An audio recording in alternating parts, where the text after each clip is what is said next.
எல்லாருக்கும் வணக்கங்க. இந்த குட்டியை பாருங்கள், மித்ரா குட்டி. ரோட்டில் அவங்க அம்மா கிட்டேருந்து பிரிக்கப்பட்டு ரோட்டில் அனாதையாக வீசப்பட்ட குட்டி.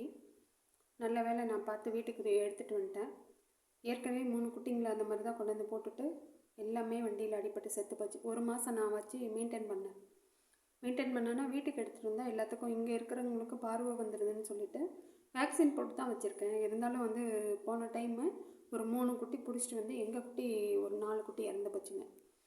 அதனால் வந்து நான் என்ன பண்ணேன், சரி அங்கேயே இருக்கட்டும்னு சொல்லி ரோட் சைடு ஒரு சேஃப்டியான இடத்துல வச்சுட்டு நல்லா 1 மந்த் மெயின்டைன் பண்ணிகிட்டு இருந்தேன். இருந்தாலும் அது வந்து ஒவ்வொன்றா அடிபட்டு இறந்துருச்சு. அதனால் இதை பார்த்த உடனே நான் வந்து விடுறதுக்கு மனசில்லை.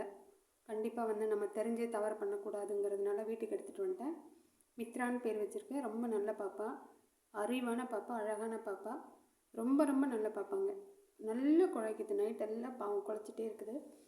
சாப்பிட்டதும் பாருங்கள், கம்முன்னு படுத்துக்கிட்டு எந்த குறும்பு பண்ண விளையாடும், நல்லா நம்ம கூட விளையாடும், கூடையே தான் இருக்கும். அந்த மாதிரி ஒரு பாசமான ஒரு பாப்பாங்க. இந்த பாப்பா யாருக்காவது வேணும்னா சொல்லுங்கள், வேக்சின் போட்டு தரேன். இன்னும் வந்து நோபி வேக்குங்கிற பார்வை வேக்சின் வந்து இன்னும் போடலை, நாளைக்கு தான் போட போகிறேன்.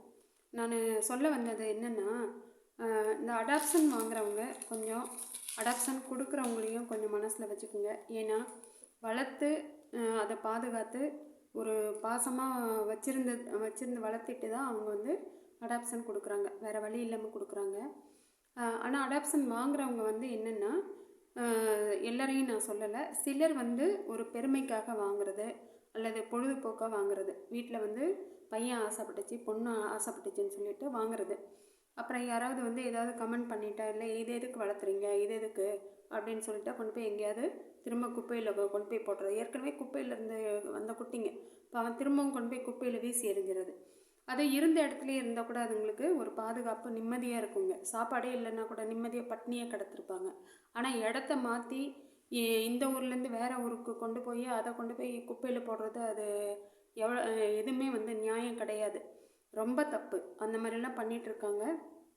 இன்னொன்று, அடாப்ஷன் வந்து கொடுக்குறவங்க அப்டேட் கேட்பாங்க. இப்போ அதுக்குன்னு நிறைய ரூல்ஸ்லாம் இருக்குது. அப்டேட் வந்து கொடுக்கணும், எல்லாம் சம்மதிச்சு தான் வாங்கிட்டு போவாங்க. ஆனால் ஒரு வீடியோ அனுப்புங்க, ஒரு ஃபோட்டோ அனுப்புங்கன்னா அனுப்ப மாட்டாங்க, டைம் இல்லைன்னு சொல்கிறாங்க.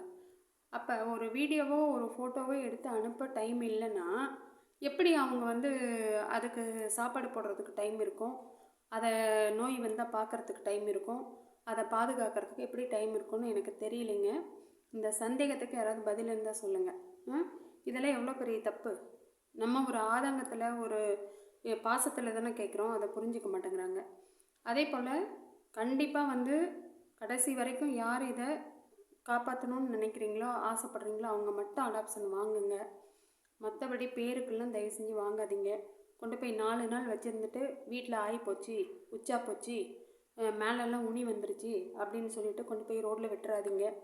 அந்த மாதிரி சுத்தம் பார்க்குறவங்க கண்டிப்பாக வாங்காதீங்க, அடாப்ஷன் வாங்காதீங்க. நாய் வளர்த்தாதீங்க. ஏன்னா நாய் வளர்த்துற வீட்டில் முன்ன பின்ன தான் இருக்கும். இப்போ எங்கள் வீட்டிலலாம் திருமண பக்கம்லாம் ஆகி போகிறது, உச்சா போகிறது, 25 வச்சுருக்கேன் நான். 24 மணி நேரமும் தொடப்பம் கையாக திரிய முடியாது. காலையில் சுத்தம் பண்ணால் திரும்ப சாயந்தரம் தான் சுத்தம் பண்ணுறோம். அது வரைக்கும் கஷ்டமாக தான் இருக்கும்.